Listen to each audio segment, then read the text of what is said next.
Welcome back to another episode of Reacting to Crash Videos. This is the video series where we break down Paramotor crash videos, try to figure out what went wrong in order to prevent future mistakes like this happening again. If you enjoy this video series, as always, check out tuckergott.com, first link in the description for our Risky Biscuits co-merch, as well as ozone wings, reserves, harnesses, e-props, propellers, all your paramotor needs. Check it out, first link in the description. So in this particular video, we have 4 clips to break down, and as always, I've stacked them from the most mild to the most crazy, so make sure you stick around to see the final video clip in this episode. Let's start out with video clip number 1. This one comes from a YouTube channel, 5555, and it's pretty self-explanatory. Dude's fuel tank falls off and explodes in his propeller. Video starts off with a chase cam view. We can see his paramotor there, and you can almost notice that the fuel tank looks a little bit loose, but he takes off, looks like a good launch. He's climbing out, and soon tragedy strikes.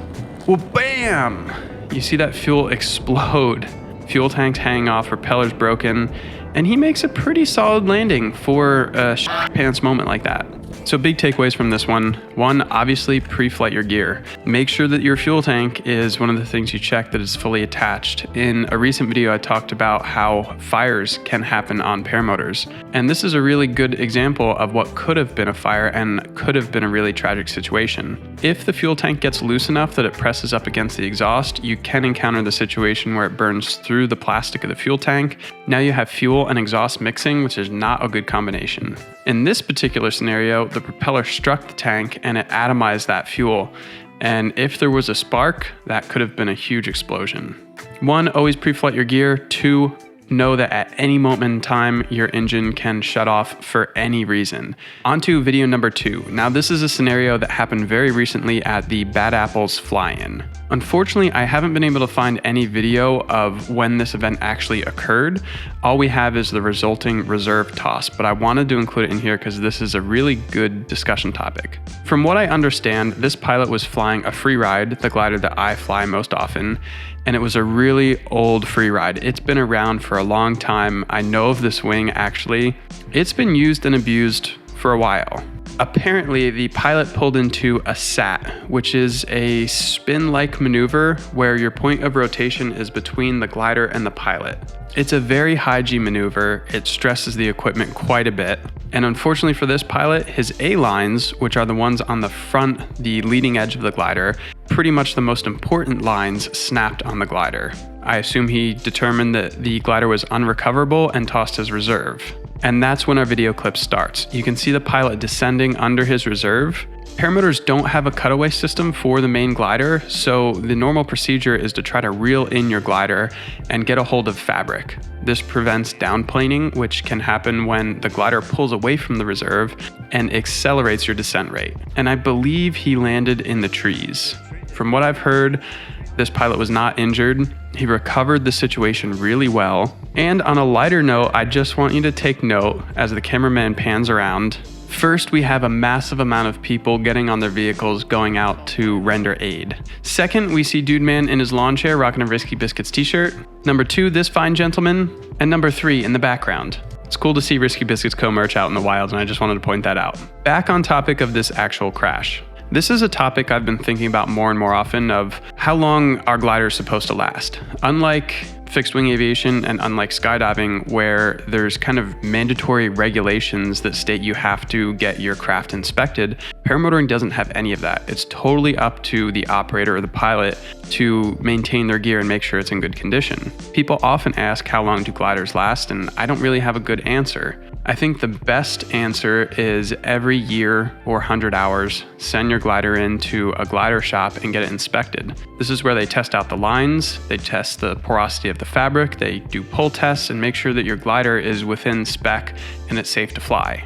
I don't think enough people send their gear in to get inspected. Personally, I've never sent gear in to get inspected because most of the time I flip my gear before it's ever an issue. However, I think this is a really good lesson. I think this is something that the community should talk about a little bit more often, of making sure that you send in your gear before it gets super ragged out, especially if you're a pilot that's flying in high G aerobatic maneuvers. On to video number 3. This one's from Kevin Stone. So this video starts out with my man Kevin doing a touch and go on his trike, and immediately you can notice that he has a lot of obstacles up ahead, and furthermore he apparently has a tailwind which is increasing his ground speed and reducing his climb rate over the distance he's flying. Regardless, he commits to it and he's holding full power and he can barely climb out, almost clips a tree, actually clips a tree. He's got power lines. Now he has a yard that he tries to get into, almost hits that American flag, and commits to a pretty rough landing. First, just judging by the area he was trying to do a touch and go in, it looked really tight. There were a lot of obstacles, a lot of trees, not a lot of room for error, especially if he had a motor failure or anything unexpected were to happen. Add in that component of the tailwind, which reduces his climb rate over the distance. Over time, your climb rate's still going to be the same, but in the same distance with a tailwind, it's going to take you farther to get the same altitude. He did a pretty good job of recovering this. I don't think there's much else he could have done other than maybe getting a better setup on that final landing into the yard. But overall, I just think he got in a really tight, sticky situation that he pretty much couldn't have gotten out of. If I were him and I was trying to do this approach and I knew it was tight, he could have aborted pretty much any time throughout that touch and go and just rolled out the landing. He had time to decide that he shouldn't have committed.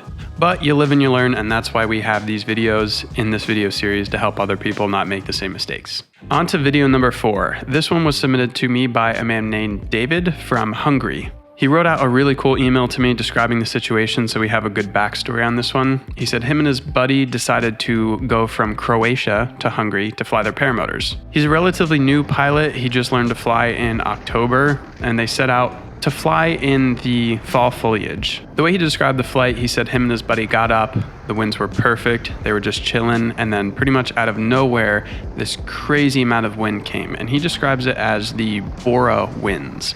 I guess it's something that happens in this particular region. Regardless, winds picked up and it made for a really tricky situation. In the video, you can see that the terrain they're flying in is pretty mountainous, and that means if the winds pick up, there's going to be a lot of mechanical turbulence or rotor caused by these mountains. What I observed from the beginning is that David is flying his wing in a particular configuration. He has his trims fully released, which decreases your angle of attack and makes your glider fly faster. He's also only using his tip steering and not his main brake toggles. The tip steering on the wing just pulls in the tips, and that's typically what you're only allowed to use to steer a glider when it's fully trimmed out in this particular configuration. The thing that tip steering does not allow you to do is it doesn't give you pitch control. That's what your main brakes are for. So we see this situation continue to progress and just get worse and worse as he descends and loses altitude. The lower he gets, the more aggressive the turbulence seems to get, and he's still flying using his tip steering and with his glider fully trimmed out. In my opinion, if I get in turbulent conditions, my go-to response is normally to trim the glider into a neutral configuration and actively pilot using my main brake toggles. Deflations can be prevented by pulling brake deflection. But if you're using the tip steering, you're not able to get brake deflection on the entire glider. You don't have pitch control, and therefore you're basically doing nothing to prevent deflations. As he gets lower, we can see that he does eventually drop his tip steering and go to his main brakes. And at one point, while he's skimming these trees, he starts to pull in his trims, but at this point it's too late. David said that when he got down low in this canyon, the winds were pushing really strong and fast, giving him a tailwind. You can see he's cruising across the ground, going really fast. It's really turbulent. He's struggling to maintain control, and eventually he just puts it down in the trees. Downwind super fast, gets hung up in a tree.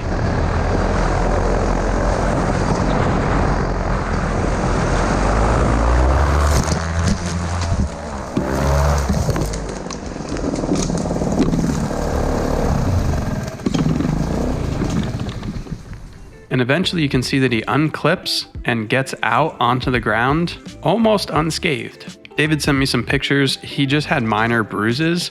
He said his glider that was caught up in the tree from the crash, they had to cut the tree down, all these things. Somehow the glider wasn't even harmed. Overall, cuts and scrapes, and his propeller was damaged, and that was it. Lessons I would take from this video. First off, being aware of weather conditions. He described that in this situation, Even when it's not predicted to get windy, this Bora wind can come out of nowhere, so that's something to always be aware of. Second, I would have personally pulled in the trimmers, slowed the wing down, and switched from the tip steering to the main brake toggles much sooner.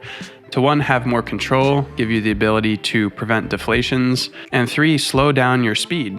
As we saw, he came in really hot downwind and still partially trimmed out.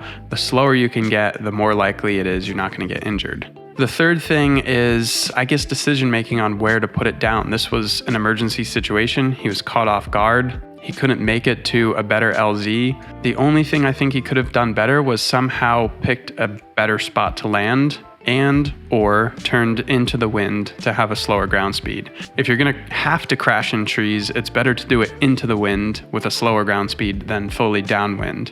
So overall, those are my 4 clips for this Reacting to Crash Videos episode. I hope you guys enjoyed. The weather here in New Jersey kind of sucks as of recently, so not much flying. I want to do a video catching up on maintenance on some of my gear, so stay tuned for that. If you like the video, drop a like on it. Appreciate all your guys' support, and as always, check out tuckergott.com, Risky Biscuits Co.